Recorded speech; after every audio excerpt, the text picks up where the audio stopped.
প্রিয় দর্শক, Walton smart fridge presence TVS ইনসাইটে আপনাদের সবাইকে স্বাগত জানাচ্ছি। আমি সাজ্জাদুর রহমান।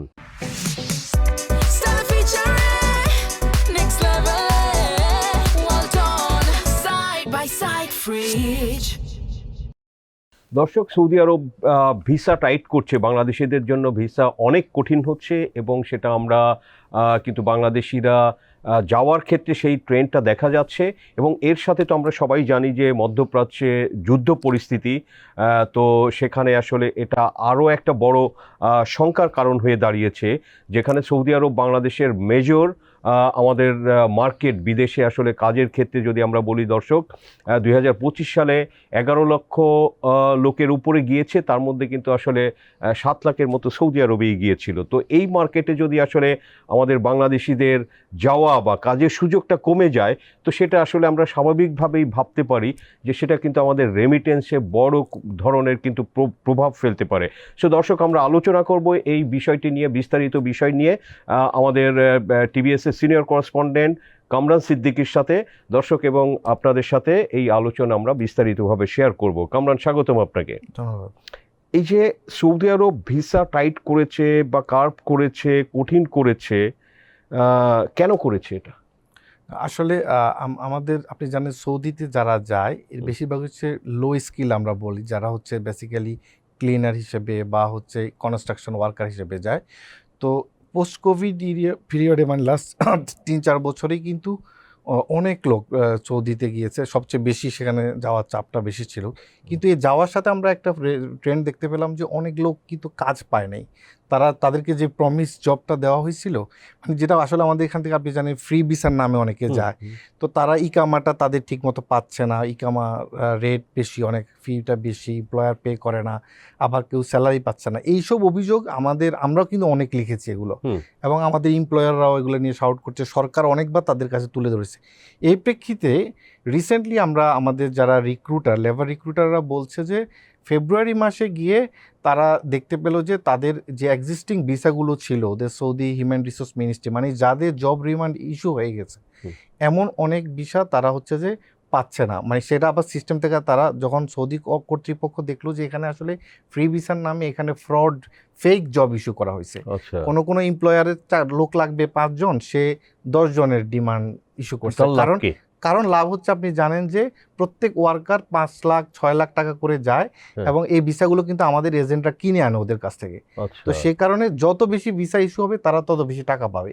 এই কারণে এমপ্লয়াররা কিন্তু অবৈধ কাজটা করে থাকে। এই প্রমাণটা পাওয়ার কারণে সৌদি অথরিটি তারা এই ভিসাগুলোর উপরে মানে বাতিল করা বন্ধ করে দিয়েছে। এটা একদিক থেকে আমাদের জন্য পজিটিভ, এই অর্থে যে আমাদের লোকেরা অন্তত প্রতারিত হবে না।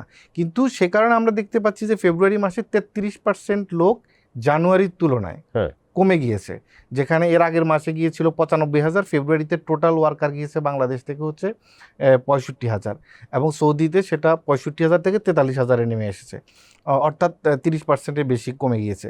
তো এটা যদি এই অর্থে ভালো, কিন্তু দীর্ঘমেয়াদে যদি আমরা জবের যদি রেশিও, আপনি বললেন 70% হচ্ছে সৌদিতেই যায়, এবং অন্যান্য গালফের কিন্তু অন্যান্য দেশে আমাদের বন্ধ, বলতে গেলে ওমান বন্ধ। তো সৌদি আরবেরটা যদি এভাবে টাইটের মধ্যে পড়ে যায় বা আমাদের কাজ না থাকে, তাহলে কিন্তু আমরা আরো বড় ধরনের সমবাজারের যে চাকরি, সেখানে আমরা বড় ধরনের সংখ্যার মধ্যে। তো এর সঙ্গে আপনি জানেন যে এই যে যুদ্ধ শুরু হয়েছে নিয়ারলি 3 উইকস, মিডল ইস্টে, আমেরিকা, ইসরায়েল বনাম ইরান, তো এগুলো তো আরও প্রভাব ফেলতে পারে। সামনে আমাদের ম্যান পাওয়ার যাওয়াটা আরও কমে যেতে পারে। সেরকম কি কোনো ট্রেন্ড পাচ্ছে? এক্স্যাক্টলি, মানে আমাদের এখন ওইটা তো তারা গত মাসে করেছে, কিন্তু আমরা দেখতে পাচ্ছি নতুন ভিসা ইস্যু করা, এক্সিস্টিং জব তো তারা ফেক ভিসাগুলো কেটে ফেলেছে, নতুন করে কিন্তু আমাদের এই রিক্রুটাররা বলছে যে প্রায় 5%-এ নেমে এসেছে।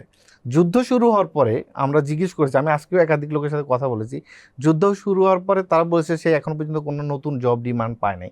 তো আমি জাস্ট কম্পেয়ার করে দেখলাম ফিগারটা, আমাদের এই গত ফেব্রুয়ারি মাসের প্রথম 15 দিন আর এই 15 দিনে এখানে 40%-এর বেশি গ্যাপ আছে। সেখানে প্রথম 15 দিনে গিয়েছিল 25,000, এখানে প্রথম 15 দিনে গেল 11,000 লোক সৌদিতে।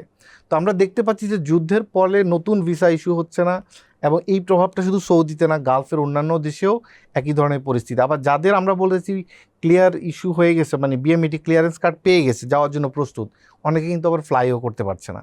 কারণ হচ্ছে যে তারা কিন্তু, আপনি জানেন যে ফ্লাইট সংখ্যা অর্ধেকের নিচে নেমে এসেছে, এবং সৌদিতে যেতে অনেক লোক কিন্তু ট্রানজিট হয়ে যেত গালফের অন্যান্য যে দোহা বা দুবাই হয়ে, সেটা না থাকার কারণে অনেক ধরনের এখন চাপের মধ্যে আছে। মানে সেটা যাদের অলরেডি ভিসা আছে বা কাজ আছে তারাও অনেকে যেতে পারছে তারাও না এই অনেকে সময় যেতে যুদ্ধের পারছে। কারণে। Exactly right. আচ্ছা, তো এই যে পরিস্থিতিটা ধরেন যে এত ক্রিটিক্যাল, যে আমাদের একটা বিগেস্ট মার্কেট বাংলাদেশের সৌদি আরব, তো সেখানে এই ধরনের সমস্যা হচ্ছে, আপনি দেখেন যে এটা কমে যাচ্ছে, তো সাথে তো যুদ্ধ আছে। আপনি জানেন যে সৌদি আরবে কিন্তু সামনে বড় দুইটা গ্লোবাল ইভেন্ট আছে, একটা ফুটবল ওয়ার্ল্ড কাপ আছে আর একটা গ্লোবাল এক্সপো আছে। তো সেটা কেন্দ্রিক কিন্তু অনেক ধরনের কনস্ট্রাকশন অ্যাক্টিভিটিস এগুলো আহ, চলমান থাকার কথা, এবং সেক্ষেত্রে বাংলাদেশি ওয়ার্কারদের কিন্তু এই যে কনস্ট্রাকশন সেক্টরে এক ধরনের চাহিদা আছে, এটা কিন্তু বেশি হওয়ার কথা, সেটা হচ্ছে না, আরও উল্টো কমছে। তো সেখানে আসলে এই যে আমাদের সরকার কি বিষয়টা জানে বা তাদের কোনো উদ্যোগ আছে যে এই মার্কেটটা যাতে বাংলাদেশিদের কাজের জন্য ঠিক থাকে? আমাদের সরকারের সাথে আমি কথা বলি, যিনি নতুন দায়িত্ব নিয়েছেন আরিফুল হক চৌধুরী, প্রবাসী মন্ত্রী, প্রবাসী কল্যাণ, উনি বলেছেন যে আমরা ইতিমধ্যে বিষয়টা অবগত হয়েছি, এবং তারা আমাদের যে সৌদি আরবের যে দূতাবাস আছে, আমাদের পররাষ্ট্র মন্ত্রণালয় আছে, এটা কিন্তু অলরেডি একটা মিটিং হয়েছে, যৌথ মিটিং, সবাই মিলে মিটিংয়ে তারা এই জিনিসটা ওখানে যাতে সৌদি অথরিটির সাথে ডিল করা হয়। বাট তারা কিন্তু একটা বিষয় মন্ত্রী আমাকে বলেছেন যে আমরা কিন্তু ওয়ারের কারণে আসলে এই ফোকাসগুলো এখন কমে গেছে, কারণ সৌদির নিজেরও সবাই অন্যান্য ব্যস্ততার মধ্যে এই যে নতুন জব জেনারেশন বা কারণ এক্সিস্টিং যে স্ট্রাকচার রক্ষা নিয়ে সবার মধ্যে এক ধরনের যুদ্ধ। তারা আশঙ্কার মধ্যে আছে। সো এটা এখন একটু স্লো প্রসেসে আছে, বাট সরকার নিজে এটা বিবেচনায় রেখেছে।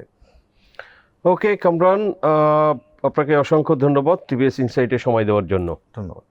দর্শক, আমরা আলোচনা করলাম যে সৌদি আরবের বাজার যে বাংলাদেশিদের কাজের জন্য আসলে কী ধরনের আপনার কঠিন হয়েছে এবং সামনে আরও হতে পারে, আর যুদ্ধ যদি আসলে বেশি দিন চলে, দীর্ঘায়িত হয়, তো সেটা কিন্তু আসলে আমাদের যে বিদেশের শ্রমবাজার সেটার জন্য কিন্তু আসলে বড় ধরনের প্রভাব পড়তে পারে এবং আমাদের রেমিটেন্স কমে যেতে পারে। সেটার ইম্প্যাক্ট কিন্তু আমাদের আসলে ফরেন এক্সচেঞ্জ রিজার্ভে পড়তে পারে এবং আসলে সেটা এক্সচেঞ্জ রেটেও কিন্তু প্রভাব ফেলতে পারে এবং আলটিমেটলি সেটা কিন্তু ইনফ্লেশনকেও প্রভাবিত করতে পারে। তো এটা কিন্তু আসলে এভাবে চেইন এক ধরনের ইম্প্যাক্ট আছে, তো বিষয়টি অনেক সিরিয়াস।